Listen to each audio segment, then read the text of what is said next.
నెల్లూరు జిల్లా కావలిపట్టణంలోని కోఆపరేటివ్ కాలనీలోని మాధవి అనే మహిళ ఆత్మహత్య చేసుకుంది. పట్టణంలోని యంత్ర విద్య కళాశాలలో ఉపాధ్యాయుడిగా పనిచేస్తున్న మాధవికి భానుతేజ అనే యువకుడి ప్రేమించింది. వీరి పెళ్లికి ఆటంకం కలిగేసరికి మనస్తాపానికి గురైంది. తానెందుకు చనిపోతున్నానో తెలియజేస్తూ చరవాణిలో సెల్వి చిత్రీకరించింది. నాకు బ్రతుకు మీద ఆశ లేదు బాను.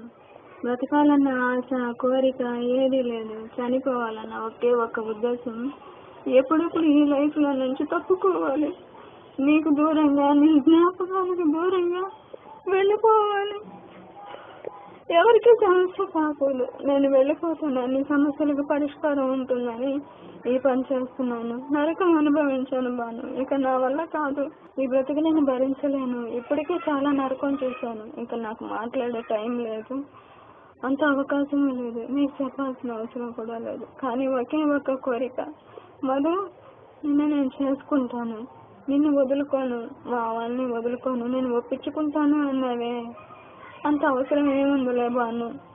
నేనే నీకు దూరంగా వెళ్ళిపోతున్నాను చనిపోవాలని. రోజు రోజుకి నాలో ఆలోచన ఎక్కువైపోతుంది తప్ప, అందరి దృష్టిలో మంచిగా ఉంటూ పైకి నటిస్తున్నానే తప్ప నాలో ఎంత బాధ అనేది ఉందో, ఎంత నరకం అనేది ఉందో నేను ఎవరికి చెప్పుకోలేను బాను. ఇది తప్ప ఒప్ప నాకైతే తెలియదు. నన్ను క్షమించండి ప్రతి ఒక్కరు.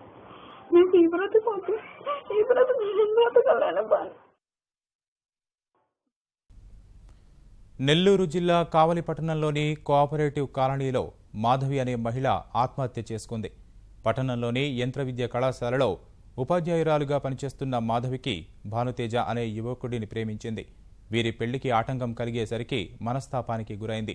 తానెందుకు చనిపోతున్నానో తెలియజేస్తూ చరవాణిలో సెల్వి చిత్రీకరించింది.